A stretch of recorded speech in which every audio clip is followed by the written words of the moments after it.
Detmold, Western Germany, the home of the 3rd Royal Tank Regiment, British Army of the Rhine.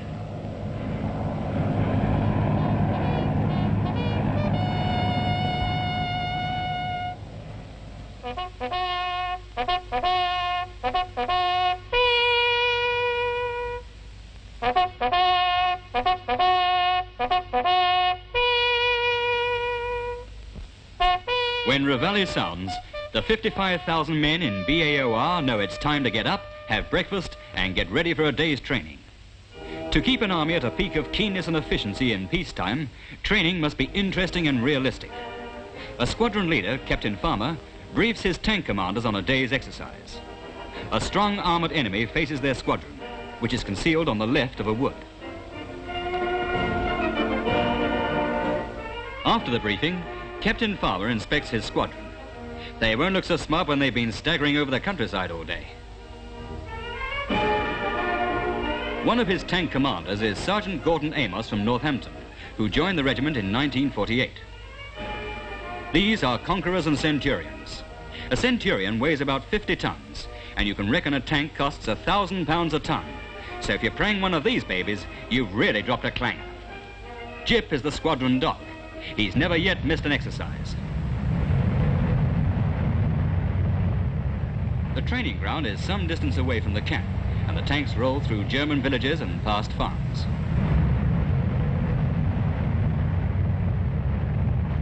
Meanwhile, back at the married quarters, it's time for school.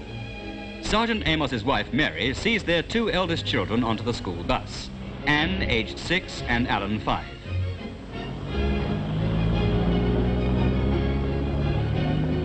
In Detmold, 300 British children between the ages of 5 and 12 go to the British Families Education Service School.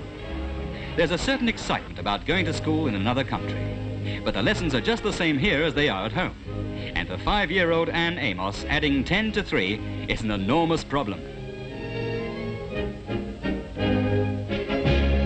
The youngest Amos, Pete, is safe from school for a couple of years yet. He helps his mother to do the shopping in the nappy store.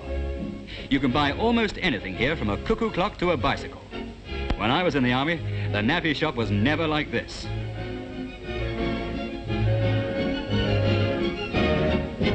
Ah, this is more familiar. Sausages and beans, lovely grub. You'll have to wait for yours, chum.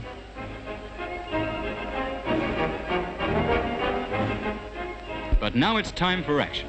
The CO gives the order, and the tanks deploy into battle position. These Centurion tanks are the main equipment of Britain's armoured regiments.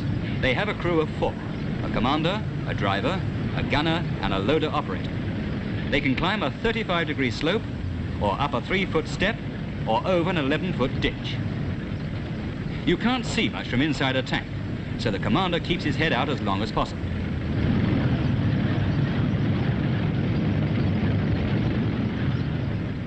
The Centurion's 20-pounder gun fires high-explosive shells in an artillery role and armor-piercing shells for knocking out other tanks.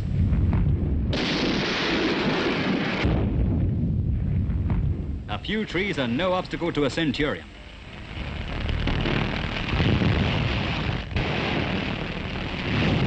There's a nice bit of firewood for someone. And this is what a tank looks like to the gentlemen of the infantry.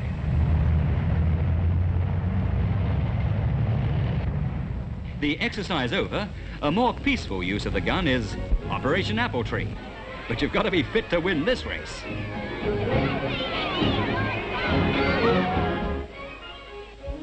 After a hard day's training, Sergeant Amos goes home to forget about tanks. But not a hope. Tanks run in his family. He's typical of hundreds of highly skilled men serving with the British Army in Germany today.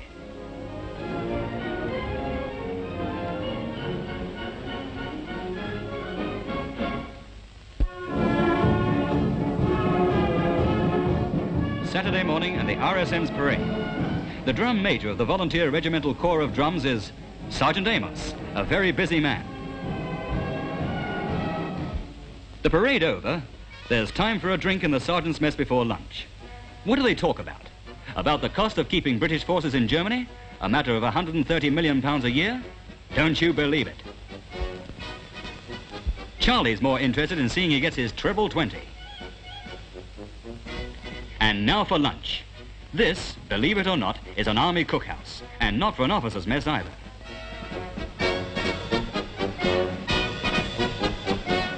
Take a look at the menu.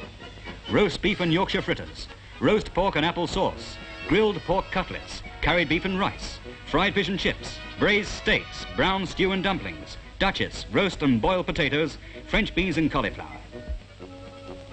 And then for sweet, there's stewed jam pudding, Manchester tart, fruit flan, fruit jellies, apple pie and fruit salad. Nowadays, it's help yourself and come again if you want to. And if you want to know how much all this costs, the Army reckons it can feed a man for 3 and 7 a day.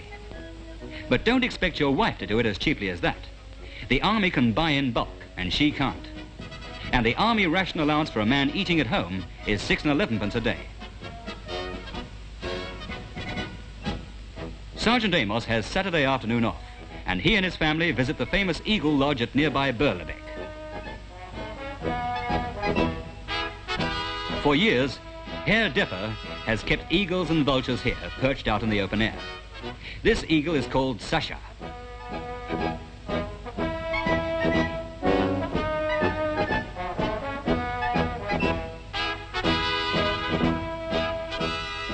Some of these imperial and white-tailed eagles have a wingspan of 7 to 8 feet. Herr Depper releases them now and again for long flights over the forest. Sometimes they stay away for several days, but eventually they always return to the lodge. Sergeant Amos has become quite an expert since he's been at Detmold, and he reckons this one is a vulture. But bird watching isn't everyone's fancy on a Saturday afternoon, and as usual in the Army, there's plenty of sport going on. You can take your pick. And in winter, there's skiing in the mountains. So in a peacetime Army, everyone tries to keep his weekends as free as possible.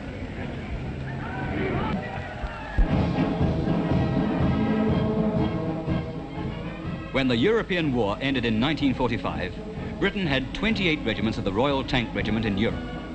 When this parade comes to an end, there will be only 4.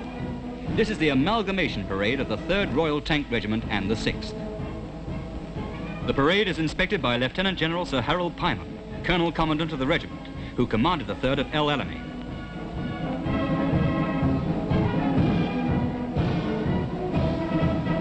Then the 2 regiments drive through each other, and all the commanders of both regiments salute each other.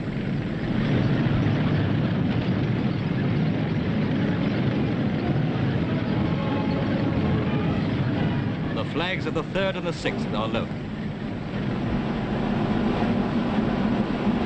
A new regiment is born, the new 3rd Royal Tank Regiment, British Army of the Rhine.